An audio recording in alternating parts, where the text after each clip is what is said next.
look backstage behind the scenes of Paola's amazing event that's going on tomorrow. The first time I ever saw you, heard of you, and I went to the Women's Jewelry Association convention in New York City, and you spoke, and I was like, who is this woman? And ever since, I have just been totally fangirling. She's just so incredibly knowledgeable about all things trends, but all things fashion. And I would love to get a snapshot of your history. Like, I know you're born in Rome. Yes. But just, you know, how you got into jewelry, why trends, just where it all started. Basically, I was born and raised in Rome, studied art, and then I was completely into fashion. And then by chance, I won a scholarship associated to metalsmith for industrial production. But my love was really fashion. To make long story short, I started designing jewelry. After I did it for a while, I felt the urge of wanting to see the world.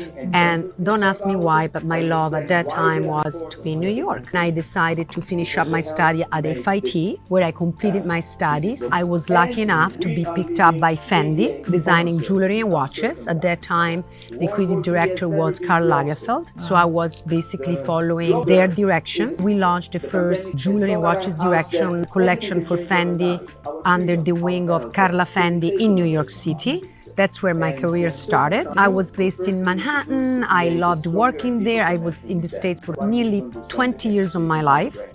After Fendi, I continued to work with Salvatore Ferragamo. But then companies started asking me reports on fashion and design directions. So it was like 92, 93 that I started going to Paris because I never saw anything done like that in the jewelry industry. So I started going to the textile shows to see how trend report would be done for textile and fashion. So I've learned by doing and by watching. Also, I had friends in the fashion industry that were doing trend book and forecast and collection planning for big brands. So I started following their footsteps but translating it in the jewelry industry. And over time, even though I was designing at that time, I was design director for many companies and brands, commuting between Italy and New York, between London and New York, Paris, Milano, Roma, and so on, in Florence. I basically started doing the reports, and the industry seemed to be very attracted by the reports because the report was like planning the seasons ahead in terms of having a strategic vision of the market. Why should we design a collection versus another one? You need to know what's happening.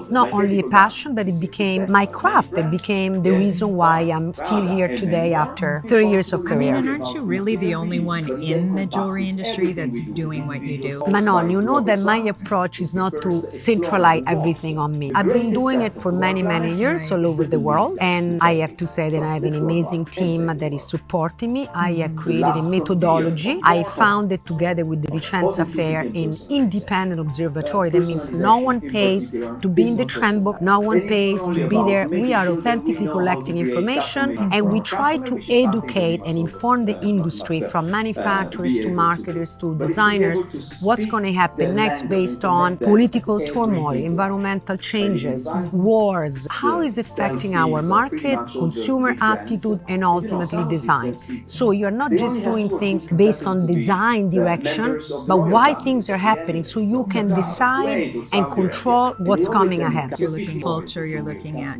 streetwear, you're looking, you said politics, movies. So explain to these guys what the difference is between macro trends and micro. Well, macro trends like political turmoil and uncertainties is a macro trend. It's like what's happening today with wars. We are nearly witnessing the Third World War. Everything is affecting our mood, the way we spend money, and even gold is $81 per gram. That is affecting, of course, the market, is affecting people's attitude and design. So design is becoming extremely light in terms of technology, but also linear design. Jewelry are created by layers and layering. That is a macro trend.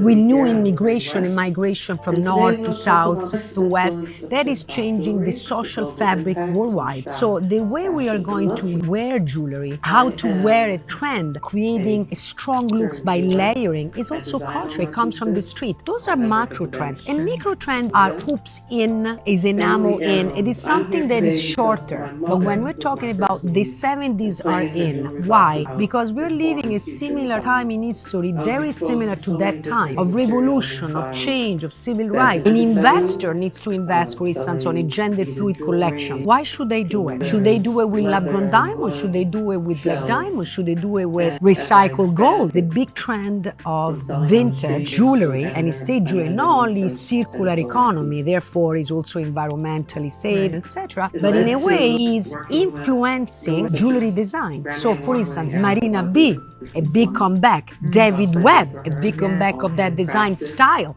And new designers are getting inspiration from that particular time. For instance, Marisa Berenson, she just did the ball in Tangier, inspired by the black and white ball of Truman Capote in '68 at the Plaza. The whole black and white trend is going to be very strong now onward, also in jewelry. Black jewelry with diamonds, so black and white, being very advanced technology with PVD, ceramic, a new technology with jewelry. In a way, it's a little bit nostalgic, but taken to the next level, forward. There is a love affair with the black and white, even like cinematography. Now in Hollywood, they did a lot of black and white movies, very realistic and yet very futuristic. That's a macro trend. It falls in line with the whole AI thing as well. Tomorrow we're going to have incredible artists. We talk about AI, it stands for augmented imagination. So it's not something that should threaten creativity, humanity, but it's going to help society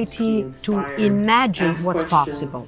And if we can see it, we can do it. AI is nothing to be scared of. Of course, it's going to make some changes. If we adapt to change, something better is coming. I mean, look at what happened with digital age. Of course, there are negative aspects, but nowadays, I mean, look at this. We're talking to the world through a phone, and it's going to be viral in no time. And it's going to be viral because it's Paola De Luca. Because of you. And I want to say that I thank you also because you were one of the first model. You remember, I always told you that. The silver hair, they launched a big trend and people started copying, and you really were one of the pioneers that launched a movement of making women feel confident, being beautiful for who they are. And I thank you for that because you really contributed to that. Last year, she highlighted the fact that more and more people are using silver-haired models. Yeah. That I hope that's not a micro trend. Macro trend because now, I mean, I'm in my 50s, I'm proud to say that. We're actually proud of our age, of who we are, and even aging. And there are hashtags, you know, fly ageless and or silver hair. And we are now inspiring new generation to be like us. And vice versa, we are bridging the 1900, the previous century with the new century. I think we also have a new role, really helping entering